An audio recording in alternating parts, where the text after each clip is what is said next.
The Amazon influencer program it's like you get stuff for free. So you could flip them on eBay. You get brand deals. So like someone sends me this water bottle. They're like, hey, can you make a video for it? I'll give you $50. So now I'm getting paid from the brand. And then I could sell this water bottle. Like there's just lots of different like ways to monetize from it. If you're looking to get started selling on Amazon or perhaps maybe doing the Amazon influencer program today, I'm super excited because I'm going to bring you someone who has made money on both business models and is going to share the pros and cons behind them. And I want to understand what is right for people today looking to make money online. Stay tuned. This is going to be a good one. John, thank you so much for joining me. If anyone doesn't know, tell me a little bit about yourself and obviously a little bit about your background. And obviously, I know you've done Amazon FBA. We've interviewed you for that before, but also, John, you're now doing the Amazon influencer program. Tell me a bit about like the history, the journey of that. Yeah, sure. Thanks so much for having me. It's great to be back on the channel. So yeah, I've done Amazon. I've done books on Amazon. I've done bulk books. I've done online arbitrage. Did pretty much it all. Done about probably 3 million in sales. Kind of was getting, I guess, annoyed at Amazon, kind of all the changes that were going on, and just kind of saw some trends that I didn't really like. Started to get into the Amazon influencer program, and actually someone that I was like kind of close to basically was like, yeah, I quit selling on Amazon. I'm now making all this money doing the influencer program. And I've heard about the influencer program and didn't really take it serious. I'm like, I don't need another thing to do. Like already pretty busy. And so when I saw that, I was like, huh. Like, I need to look at this a little more. So last February, I started. Actually, I tried to get approved, like, not this August, but the prior August, and didn't get approved. I'm like, you know what? This is stupid, and kind of forgot about it. Then I saw that person do like a 10K month on the influencer program. I was like, all right, I need to like reevaluate, like try to get this going again. Was able to get approved in my 3 videos, started to like get in the routine, making videos, stuff around my house, stuff in my parents' house, stuff in my sister's house. Before I knew it, I was able to like, I think when we met in Miami, I had like 500 videos. This was like back then. Now I have close to 3,000 videos, or over 3,000 rather. So yeah, I just went pretty much all out. That's kind of the main thing I'm doing now. FBA is on the back burner. It's mostly all the influencer program. So you've done Amazon FBA. You said you don't have 3 million sales on that. Now, the Amazon influencer program is your primary focus, is that right? Or how you do like it's my primary focus. So the Amazon influencer program is a majority, but then it has like lots of different buckets. Like you get stuff for free, so you could flip them on eBay. You get brand deals. So like someone sends me this water bottle, they're like, hey, can you make a video for it? I'll give you $50. So now I'm getting paid from the brand, and then I could sell this water bottle. Like there's just lots of different like ways to monetize from it. Unlike Amazon, where you send something in, if it gets broken, you're kind of screwed or out of luck. Like this is just so many different avenues that you could do. So yeah, that's pretty much where all my focus is spent on. And now I'm starting to get like more brand deals and starting to focus on that side of it. Interesting. And so you've been doing it now since February 2024. So that's probably what, like 15 months, 16? Yeah, about 15, 16 months. Yeah. And are you still selling on Amazon in regards to like reselling, or are you just kind of selling the bits that you get, kind of like winding that down, or what's the situation with the Amazon business? So for the Amazon business, it's pretty much wound down at this point. There's still stuff there that it just like pops up randomly. But for right now, it like, I just ran the numbers, did the math, and it's just like, this is like, we were talking about before this like started. It's like, man, like the time to start Amazon or go really hard on it was like 2 years ago. Now to start now, it's much, much more difficult. I'm kind of seeing that with the influencer program. It's like, it's gaining traction. More people are, into it, but I want to just keep putting fuel on the fire. FBA will always be there.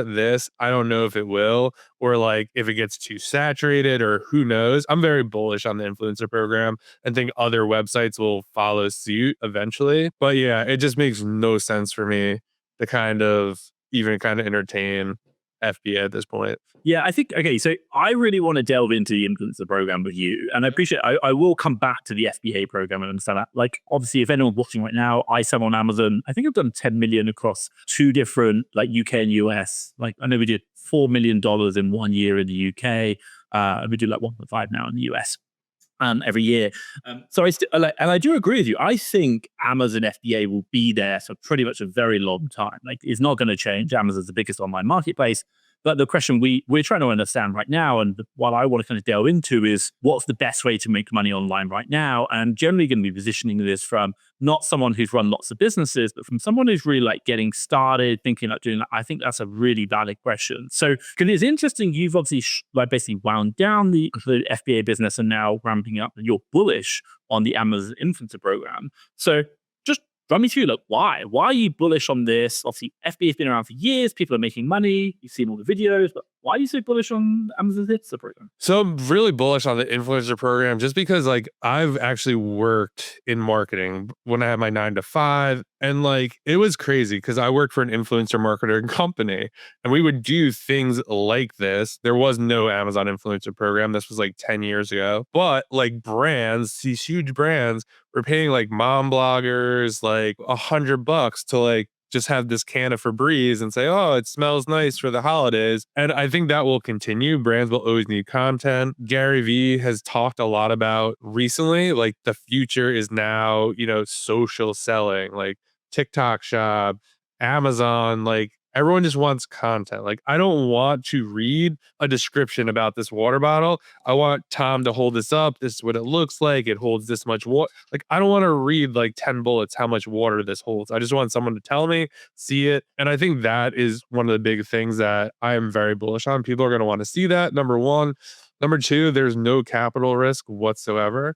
I mean, there's instances where like, yeah, if you want to go on Airbnb or do stuff like that, but on the odds, like on the offset, like you don't need anything. You can start with the items in your house, friends, family, whatever. And then if you get suspended or kicked off of the influencer program, which is from what I understand pretty hard, not like Amazon, you're not out any money. I mean, if you save your videos, like you could probably open another account. There's a lot of other different things you could do. So I think for me, it just makes a ton of sense moving forward because like also once you make one video, it's there forever.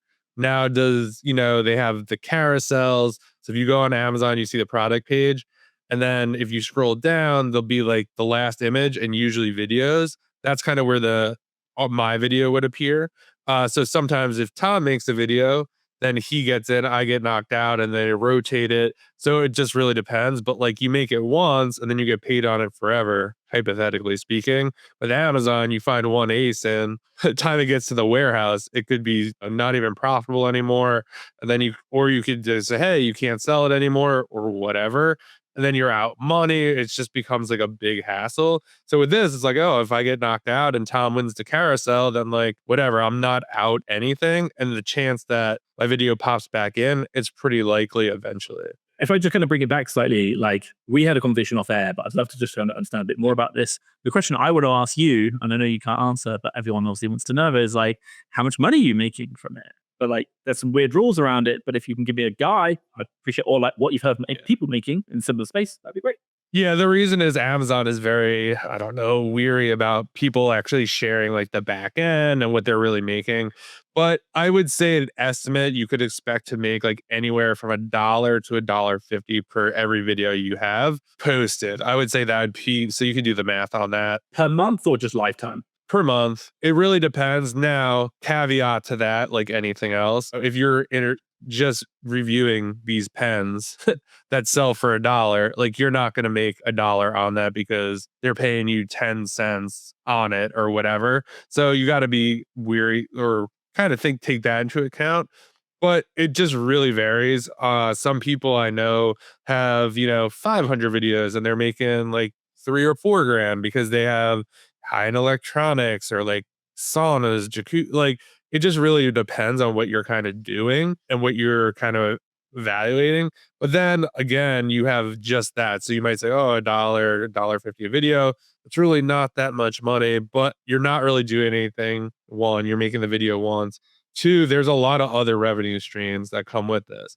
So I have a YouTube page where I post all the reviews. It's not monetized yet, but eventually it will be. People reach out to me all the time to do brand deals. I'm getting, half this house is furnished with stuff from the influencer program, air conditioners, barbecue, patio. So like just lots of like, while that's not like money in my pocket, it kind of is because I don't have to buy new patio furniture now or buy an air conditioner. And then now that I already have an air conditioner, when I get the next one, I'm going to sell that one on Facebook Marketplace for $300 or $400. So it really just starts adding up all these things. And then, some of the software companies that I work with, like I make videos for them. So it just really compounds. And with not that much expenses tied to it, it's much, much more than I was making selling on Amazon. Yeah, and I think it's interesting because in Amazon, it's really easy to flex the top revenue numbers, but then obviously profitability is like that's a fraction of what you see. Okay, so come back to Amazon Influencer Program, $1 to $1.50 per video per month, which is great. Question for you: like, how many videos per day do you record? I usually batch them. So it just really depends on the day. I like to try to do maybe 2 or 3 days, and I'll do anywhere from 20 to 30 videos in a setting. I do a program called Creator Connections, which is through the Amazon Influencer Program. Basically, what that is, they'll show you all these products, and then you can request from the brand, say, hey, if you send me this product, I'll make a review video for you. And they either say yes or no, or they don't respond. It doesn't really matter. But once you get that item, so if I got this from Creator Connections, this will also be at a higher commission rate. So they'll either offer me 10, 20, or 30% of the sale. So that could be really add up. So you have on-site commission, which is like if I just did this iPhone or whatever, and someone bought it, then I get like a lower kind of commission rate. It just really depends. And then if this was from Creator Connections and I sold this, I would get 10% commission. So Cool. so then you add the two together, and that's kind of how you get both like a final figure. And so so it averages out if you're doing the Creator Connections as well. 'Cause that's So what I'm that taking should, into account. so you're saying like 20 to 30 a day you do, and how many hours does that take you? Again, what I'm really trying to compare this is like to a job effectively. Like, because again, everything we look at is like, if I did a job, how much money would I make? If I did this, how much money would I make? If I did Amazon FBA, how much would I make? And what's the time requirement and investments? Yeah, for like 20 to 30 videos, I think, let's just say it was 30. Start to finish, it probably takes about, I'd say 4 hours. But that's everything. So that's filming it, looking up the product, what am I going to say, uploading it to Amazon, enrolling it into like Creator Connections, sending it to the brand, all said and done. Like that's just not shooting. A lot of people be like, oh, it's only a minute of video. It's like, yeah, like sure, like shooting it. But like if you don't know what it is or like how many ounces this holds, right? You got to do like a little research. So I would say probably like 4 hours, you could bang out 30, and then you're kind of like done. Question for you: why do you not do 8 hours a day? Eventually I will. So like there becomes like a thing where it's like you could only, so when I reach out to companies, sometimes I just can't get enough product. Like cuz they won't say yes, or there's not a lot available. So like when Creator Connections populates, they populate every morning. So sometimes like there's only 500 more things, or sometimes there's 5,000 more things. So you're just doing outreach, and then it usually comes in like almost cycles where it's just like, okay, like I think last month I got like 150 things or 130, 150 things.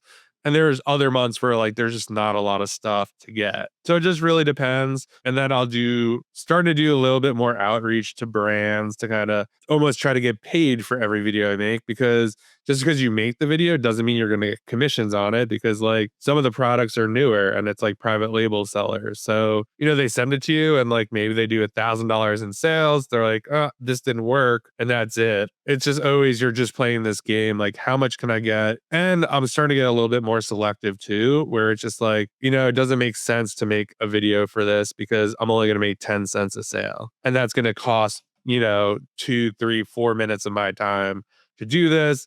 It might not even sell. Like, so you're just kind of doing the math in your head, and I'm getting more selective. At first, you're like, yeah, I'll do anything, just like anything else, right? That's like we were talking about before. It's like, when you start a YouTube channel or a podcast, like you'll interview anyone, but then as it like starts to, either you're making money, like things just change. And now you're like, well, now this is the price to come on the podcast, or this is the price for sponsorship. And that's kind of how it's been for me as well. Okay. So like a typical day for you would look like wake up, go through creator connections first thing in the morning. Like you said, like sometimes there's 500, 1,000. Is that what, 500 to 1,000 units or like 500 to 1,000, 5,000 different people wanting creators to record videos? It will be basically units, so different products. Some of them it'll be like multiple ones. So it's like the same thing but not individually. So it's like the same shirt. Like I don't know why they do it that way. But you just kind of scroll through and it sounds like, oh, how are you gonna get through 1,000? Well, like then you kind of like have filters in your head. It's like, well, I'm not a female. So like female dresses out, female shoes out, like makeup out. So like you're just scrolling past that stuff. Like, okay, tool stuff, sports stuff. Okay, apply. Once you get in a rhythm too, you're like, oh, I saw that yesterday. Like, okay, this is the end of all the new stuff. And then the next morning, everyone kind of gets back to you. You send them your address and you go back and forth. So yeah, every morning I start off doing the creator connections, reaching out to people, trying to get new stuff. After that, usually actually before creator connections, I'll go through Instagram, my Instagram DMs and my emails because there'll be brands reaching out to me saying, hey, we have this water bottle. Will you make a video for it? Like our budget is XYZ. And I'll say yes or no. And some of their products are just like super complicated. Like someone like wants you to like do a cooking video in your kitchen for like $20. I'm like, yeah, no, I'm not doing that. When I first started the program, I'm like, oh yeah, like that's amazing. Like someone's giving me now it's like, no, like there's like very hard things in place. It's like I literally for $20 like have to be able to sit in front of this computer and know it's gonna take like a minute. If it's not, it's like goes to like 50 or $100 for like a hands-on type of video. It just has to be the right fit. So I'll do that, then create your connections, usually go to the gym, get back, maybe make videos, or I mean, I have a podcast, so that takes up a bunch of time and some other business things going on. So, but yeah, it's for me personally, it is like a lot less work and less headaches than doing Amazon FBA. Coming back, so a typical day again, wake up, Instagram DMs or messages, creator connections, then you're going to the gym, then you come back and do your filming. And so like and that's worked really, really well for you. And also your limiting factor in filming, ultimately you want to get to 8 hours a day as it's doable. And then obviously once you've reached time capacity, what you're then going to do is just only look at options whereby for that period of time you can earn more money. You know, not the $5 options, now you'll pay 20, 30, 50, $100 per review. And if you're not paying $30, it's just not worth my time. Would that be right? Yeah, that's right. And then eventually the idea to like probably in order to film more, which you are an expert at, is to get help. Like, so once you film a video, like you have to upload it to Amazon. Like you have to send it there, make a title for it. So a virtual assistant, like if I could get someone to do all that and post them on YouTube and do all the little stuff, that would give me more time to make videos and maybe outreach to more brands. So that's kind of the stage I'm at now where it's like, okay, this works really well.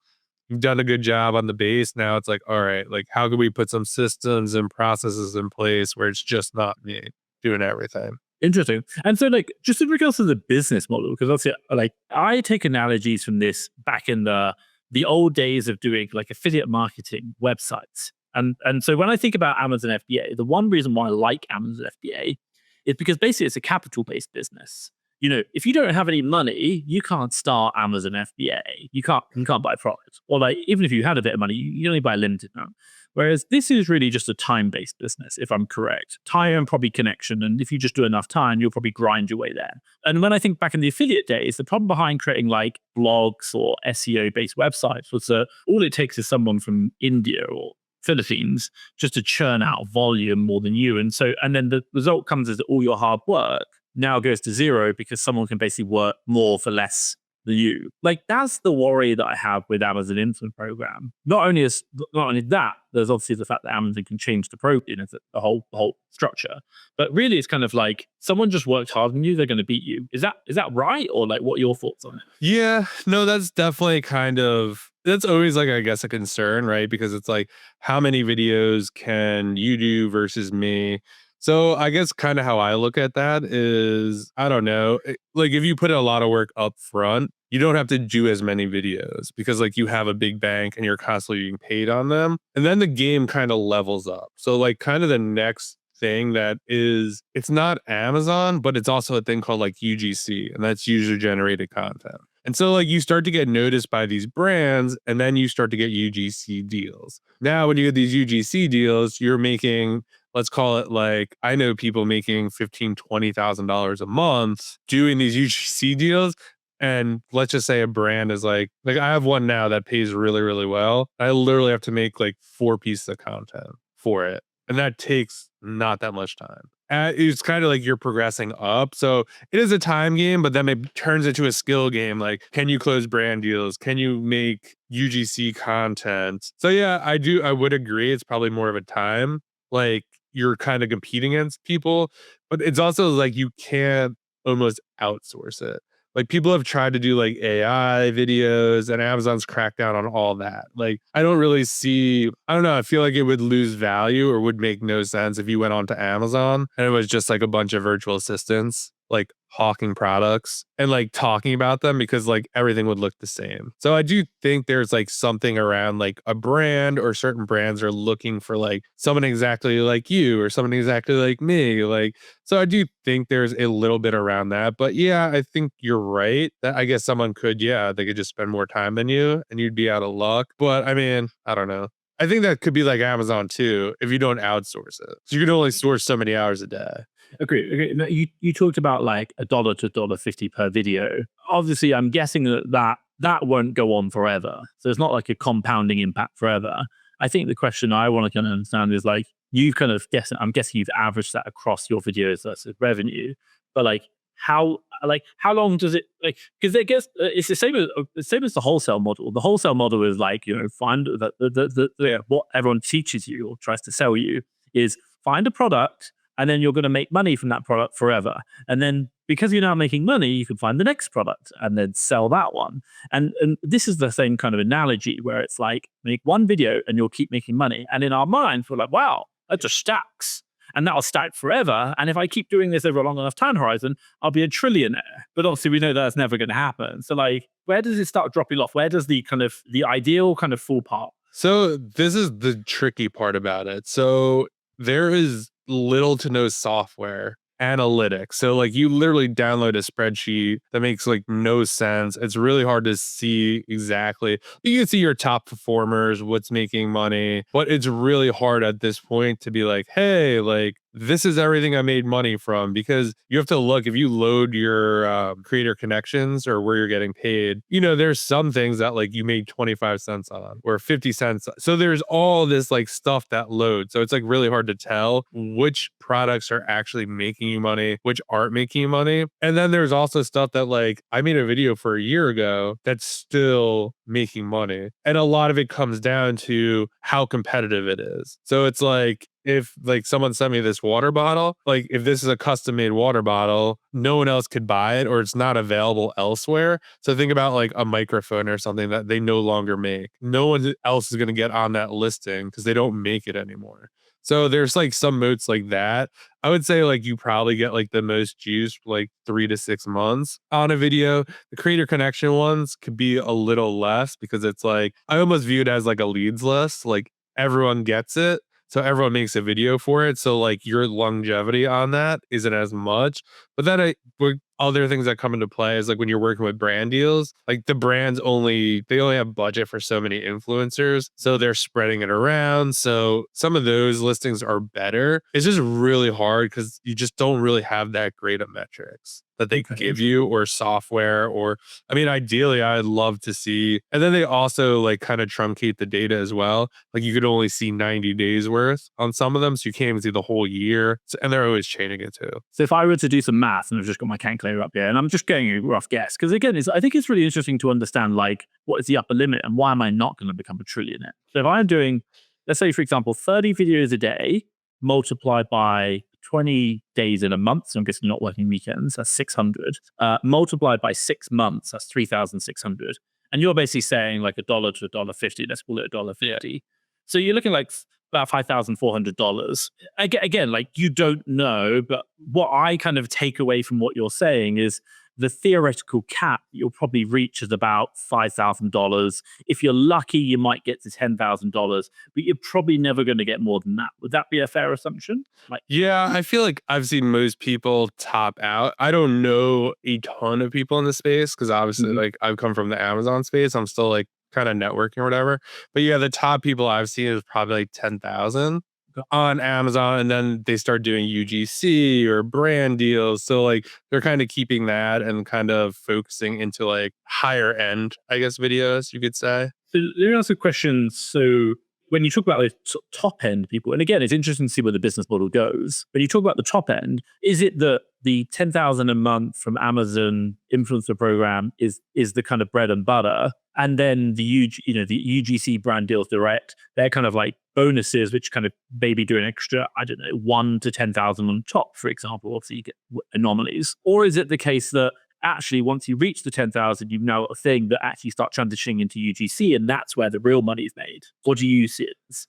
I see it as both. I've seen people who most of them will top out at like 10,000. The issue with the influencer program is it's really hard to like, it's not like there's a buy box for those who sell on Amazon. And you're like, all right, like if I price between this and that, like I'll win the buy box. We don't really know how they rotate the videos in, rotate the videos out. There's no like, hey, like Tom was in the top carousel like 10% of the time for this. Like we have no idea. But yeah, I think a lot of people will eventually graduate to UGC, but they still do the Amazon influencer program because you're getting free stuff. You're really just making commissions on products you've made. From what I understand, like people who even quit the influencer program, if they were like, if I probably quit the influencer program right now, I'd probably make at least $500 a month for like a year or two, because I know someone who's done that. So it just really depends on kind of the metrics. But yeah, that's the only issue with it. Like you're gonna top out probably at like 10 grand a month. Okay, so you talk about, and then the idea is that if you play your cards right, that'll then open you up to the potential. And by the way, we say very few, but if you do your right, that UGC will be the bigger game, the bigger play. Yeah, I'd agree. Okay. And when we talk, by the way, let's just be clear. When you say UGC, let's define, what does it exactly mean? And can you give examples? Yeah, so UGC means user generated content. And basically what that is, it could just be if you watch TikTok, you'll see people, I don't know, let's see, these are desks, like these golf balls or whatever, right? Like you would see someone out on the golf course hitting these golf balls, like, oh, these golf balls are amazing, or like, look at this or look at that. Like the brand is paying someone to go do that. So they have content to promote, right? Like we're doing this podcast right now because you need content for your YouTube channel. So these brands need the same thing, like whether it's software or supplements or whatever, because if I'm the brand and I'm just hawking this water bottle or whatever, people are going to get bored of that. But if Tom has the water bottle, like he has a different use case for it maybe than I do. And then you're kind of the brand's looking for people that look like their ideal customer. You just constantly need content. And like a lot of them will run ads with this. And if you ever run ads, you know, you have to change the creative constantly because eventually people are like, yeah, I already saw this. Like, I don't want it. And so they're constantly trying to change the creative, get it in the hands of other people. They use it for advertising. They use it for videos on their websites or Amazon listings. They just do a ton with it. Okay, interesting. And so, question for you is: you've done both business models. Just tell me a little bit about Amazon FBA in the current market. Like, what is the business model? What are the pros? What are the cons? Like, what do people need to know right now? And then we'll talk about the differences and like who should do what. Yeah, so I think the pros of an Amazon business, I think you almost have to be very serious about it if you were going to want to make money from it. And that's kind of my opinion. The nice parts about it is, as you know, you could outsource it and it becomes a capital game. So if you have a team in place and a lot of capital, you just keep churning and doing whatever, finding more products. So I think those are the pros. Like you could replace yourself and you're just throwing capital into it. I think some of the cons at the moment is you get suspended pretty easily, get kicked off the platform. Then you kind of have you are in this really crazy like bind where it's like your stuff is stuck at Amazon, number one. Number two, if you want it back, you're gonna have to pay to get it back, which becomes a big problem. I think my main issue or the biggest con, it's like kind of how it's marketed. It's like, oh, like you can make an extra $1,000 a month. And it's like, yeah, while that's true, you probably do like $10,000 in sales and lie about $5,000. Obviously, it depends on the model and everything else. Like, I get it. But I think that's where a lot of people go wrong. Someone on our podcast once said, it's really interesting. I would recommend try to do the influencer program or UGC because it doesn't require any capital. And most people are starting this business because they need more money. So to start a business that requires a lot of money that you have to spend, maybe not the best thing if you're trying to make more money because you're not going to see that money for 90, 120 days if you're lucky and nothing goes wrong. We all know when you start something, a lot goes wrong and there are a lot of mistakes. So I think that's probably one of the cons. And then like I were to start, Amazon all over again today, I'm competing against you who has a team of VAs, right? And I'm just one person. And it's getting harder and harder to find products because AI and all these other things, people are more aware of pricing. Pricing has gone up and not necessarily up on Amazon. So when you like roll in all these factors, one person, we actually had someone on the podcast who like scrapes websites and he's like, yeah, I could find 4,000 profitable leads in 45 minutes. Like even if you had your VA team versus that guy, like that guy's going to destroy them because he uses like technology to get around labor. So I think those probably the cons for sure. Yeah, I think it's interesting. Like you raise a really, really good point there. I love it. It's like most people get into business or start a business because they want more money. So the business you start to the side is the business that inherently eats money for a living, which is called Amazon because it's a capital-based business. And then the other bit I think people don't really understand is that in all businesses, you make mistakes. And in Amazon Influencer Program, basically, you're paying for that in time. I.e., you spent an hour recording videos, you messed up, damn, you've got to do that hour again. But in Amazon business, you pay for it in capital. I.e., you made a bad buy, you're now going to lose that $100. Generally, you don't lose money, you can, but it's more rare. But it's like you just invested $100, you buy a product, and now you're going to get 80 back. So therefore, after all costs, are like because you made a bad buy.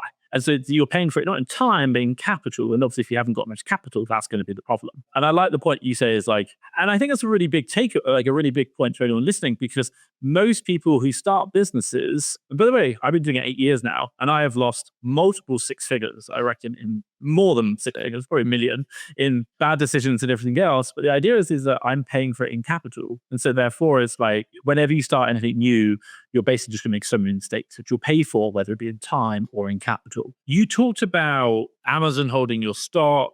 You talked about shutting your account down. What are the negatives of both models? Talk me through Amazon Influencer Program.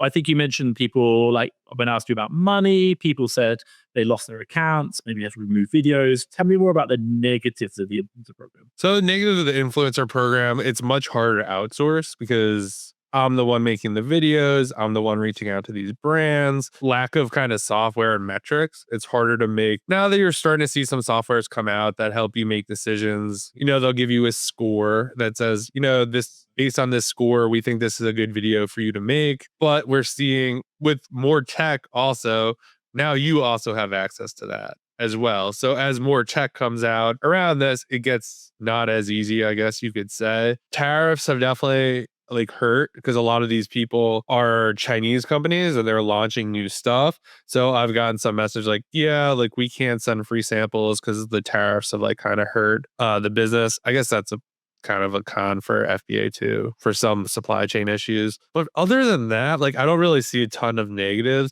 It seems much harder to get kicked off. They're very clear. You can't share the back end. They don't want you using their logo. So there's not a ton. There's content out there, but there's not a ton of content. You're starting to see more courses come out, info. So that's another way, I guess you could scale selling info, how to do it. But yeah, those are probably the top negatives off the top of my head. And just a quick question. We hear about people losing their Amazon account all the time. Have you heard much about that? And then you also what happens when you lose your account, in an influencer program? How does it work? What's the problem? What have you seen, and what's the outcome of it? Or because a lot of the times you mentioned, you just have to delete some videos and then let you back on again. It's usually relaxed. So I've heard a couple different things. I haven't heard of many people get suspended.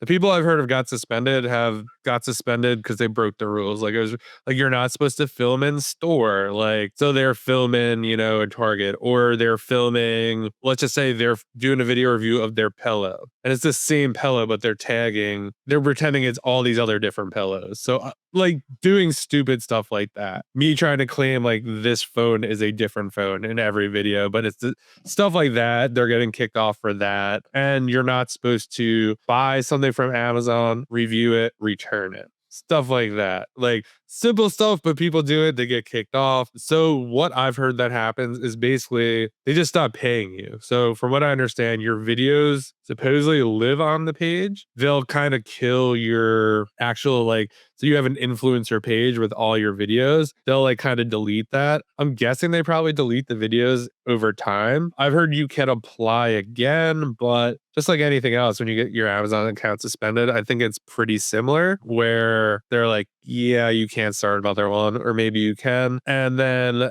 for some of them, they have got like kind of warnings. It's when they make content. So I knew one person who had an Instagram account and they were talking about the Amazon influencer program and they had Amazon's logo on it. And they're just like, hey, we're suspending your, commission privileges. We don't want you like talking about our company using our logo to talk about the influencer program. If you delete, these videos, like we'll give you commissions again. So I had to go delete those videos and then they got back on the platform. So that's why you don't see a lot of people sharing numbers, like kind of like the orange bars in FBA. There really are no orange bars per se in this. There kind of is, but there's no mobile app or anything. But yeah, no one wants to kind of get caught showing their back end and then lose all these videos and like basically all these commissions. And then on the flip side, tell me about what you've heard negative for Amazon FBA. I appreciate we know it, but someone watching now, like, what have you seen there? There's 1,000 horror stories out there. Oh my God. Yeah, I mean, the horror stories, I think, is just lots of credit card debt. A lot of it is, you see all these posts like, hey, how to get these 0% APR cards, not have to pay for an entire year. If you don't have to pay something for an entire year, you kind of know how that could go, like, because you don't really feel it. I've always ran the business for FBA, not very leveraged. It just kind of freaked me out a lot. I was like, I knew whatever's on the credit card, I want to lease in the bank. A Q4, like I'm willing to go a little bit more, but other than that, that's kind of how I ran it. So I think a lot of people run into issues with that. And more cons, it's really hard, as you know, to figure out your numbers for Amazon. For the influencer program, I said like they don't really have great metrics, but you know how much gets paid into your account every month and there's no expenses against it. They're just paying you commission. Like you don't have to worry about storage fees, like, shipping to Amazon, like things getting broken, returns, like all this stuff. Like there's so many hidden costs. And like I follow this like Twitter account and he's an accountant for FBA. He's like, yeah, I analyzed a bunch of these businesses and like 3 of the 4 were not profitable and they had no idea. And that is like realistic. Like you see all these people on Twitter like, oh, I'm doing this, I'm doing that. And they're like relying on Inventory Labs or Seller Board. And not that those are bad softwares or whatever, but like you need to have an accountant to like verify this stuff. And, a lot of people I feel like too, like a negative is like they don't take into consideration taxes. So it's like, oh, hey, like I made $1,000 profit. Like, okay, that's great. But like you also have to pay taxes on that. So I think those are some of the bigger cons. And then it's just, even though the Google trends and like everyone's sharing that, like, oh, less people are searching about Amazon or whatever. Well, that's like good and great. Like it's still a lot harder. Like as a new person or even like established people, like I know established people going out. You've done a video on one of the bigger sellers on this channel that went out and it's just a harder game when fees increase over time. Someone we had on the channel were saying like when they first started to like about now, the Amazon's fees have gone up like 15-20%. And he's like, when you first started back then, like your margin's 20%. If you're lucky, right? So now 4 years later, like it's 20% more. Goes your margin. So like you gotta like keep going and get, and it's just this never ending cycle. And as more technology comes out, everyone has access to the same stuff. So I do think you're just seeing more and more. And you see a lot of people like you need to sell on Amazon, you need to sell on Walmart as well. Like you just have eBay, like there's just it's almost really hard just to have an Amazon only business. And I think it's really interesting. I think like so. And by the way, it's a really interesting point because okay, if you started Amazon 10 years ago, it would be like the Wild West, and there was so much opportunity. And like you talked about it, the Amazon influencer program doesn't really have software. Not many people are talking about it, and so the opportunity, basically, the lack of knowledge creates opportunity, which basically creates money, which was where Amazon was 10 years ago. But right now, there's more videos than you have hours in your life to watch on YouTube. Number two is the fact that there are many tools to automate a lot. Also, the processes are very clearly defined and like how you should do this, very well documented. And so therefore is like your ability to make mistakes in Amazon is a lot less because everything is just so much of a higher standard because it's been operating for so much longer. Whereas in the influencer program, you can mess up and it's only going to cost you a couple of hours and you'll probably still get paid for it anyway. It doesn't really matter. So, and I think that's a really interesting differential in the fact that because of where they are in the market or the business cycles and like how long they've been around, Amazon FBA is much more established. It is the thing I also see about that $10,000 is like to make $10,000 in Amazon FBA, you can need a lot of capital. You need a good operation, but you can actually do that. I say minimum $150,000. You could make $10,000. But the idea is you're still going to have to really understand the business because you're going to make a couple of mistakes. Whereas to do $10,000 in the influencer program is just called grind your ass off. But that's the limit. Whereas in Amazon FBA, you can go way beyond $10,000. Not saying that many people actually do because it is incredibly hard, complex, difficult, and easy to make mistakes. If anyone's looking at influencer program, Amazon FBA, define if you are this type of person, I would recommend influencer. And if you're this type of program, I'd recommend Amazon FBA. What's your thoughts? I would say if you're someone who, because it's weird, like I just don't think like this, but like some people just want to make an extra $500 to $1,000 a month. I would say the influencer program is hands down the best opportunity. So you could probably do that reviewing the stuff in your house. Now, yes, you got to get approved and it's really not that hard. You need to just, start a social media account, get it approved, do 3 videos. Once they approve those, you're good to go. So I think that's pretty straightforward and easy. If you're trying to like replace your 9 to 5, I mean, you might want to look into Amazon FBA, or if you have more capital, that might be a better option for you. For me personally, like I almost don't know. I would almost recommend people start the influencer program first, or I'm a big fan of like starting on Facebook Marketplace or something that does not require capital, maybe build up. Like that's what I did. I flipped on Facebook Marketplace, made my first 10K, and then started my Amazon business, right? I didn't start it with $500. I know everyone says you can start with $500, but try it, it's going to be very difficult. So I think most people, if you like making content, if you like getting products, like influencer program. FBA, if you're more maybe systems based, know how to outsource and do stuff like that, have capital, FBA will definitely be a better fit for you, I think. Yeah, agreed. I think from listening to what you said, the majority of people who want to just make some extra money, influencer program 100%. Yeah. Because it's just a time equation. You can do it on the weekends. You have to work. By the way, you have to work at everything. But also, so if you make mistakes, it's only time, which isn't the end of the world. Whereas for Amazon FBA, especially now, I think you're probably looking at, I don't know, like, I think the question is you've got probably at least 100K to invest. And by the way, you've also got a lot of time as well because you need to learn so much because it isn't just simple buy low, sell high, which we all talk about. It is, that's the fundamental, which is called trade. There's so much complexity in it that, the difference between doing it badly is like making a 2% net margin. And the difference between doing it good is that 10% net margin we talked about, maybe going up to 15 if you're lucky. But usually 10 is like where you want to be. But by the way, 10 is what everyone talks about, but not many people actually achieve that. Like you said, your accountant, 3 out of 4 people said, actually 3 out of 4 businesses, Amazon businesses were not making money when the sellers thought they were. So it's easy to get mistakes. It's just so easy. It takes time, energy, money, but your potential, the ceiling is a lot higher. You can go to much, much more money. But again, you need capital. That's the big question.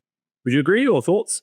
Yeah, I 100% agree with you. That's the hard part. I guess that's where I have like my hard time wrapping your head around. I guess it's like if you were to start Amazon FBA today, I think it would just be really challenging because, like you were just saying, like all the complexities that, like when I first started, like you literally just signed up for an account. I don't know if you still have to do an interview process. Like you got to verify like your bank, you got to verify where you live. Like it's just so complex. And then I don't know, like a lot of people say, like, oh, you can start without software. I highly disagree. Like, you're gonna need an analyzing tool, a listing tool. Like, before you even start this business, you're gonna be in the hole, I don't know, $100, $200 in software. Probably should get a mentor because, like, good luck figuring it out yourself. So yeah, I think it's just a much more complex thing to start. I think if you're just kind of if you I would say, like, if you think you wanna, like, leave your 9 to 5 job, it just all depends on what you need to make too and how much money you want. But, yeah, I just think Amazon FBA has become, like, really, really competitive and complicated, and when you kinda smash that together, it makes it really hard for beginners to get up and going. If anyone's getting in contact with you, what's the best way? You can follow me on Instagram, Side Hustle Experiment, also Side Hustle Experiment on YouTube. And, yeah, if you have any questions, just let me know. Brilliant. It's been a real pleasure. And can I just say thank you for everything you share and well done for all your success in the Amazon Influencer Program. I'm super excited to see where you're going, what that like side hustle looks like in the future. I think, we live in an amazing place right now where you can make a salary part-time, which is incredible from your company that you're in. And you get free stuff as well, which is amazing. Exactly. Brilliant. Well, John, thank you so much. Thank you.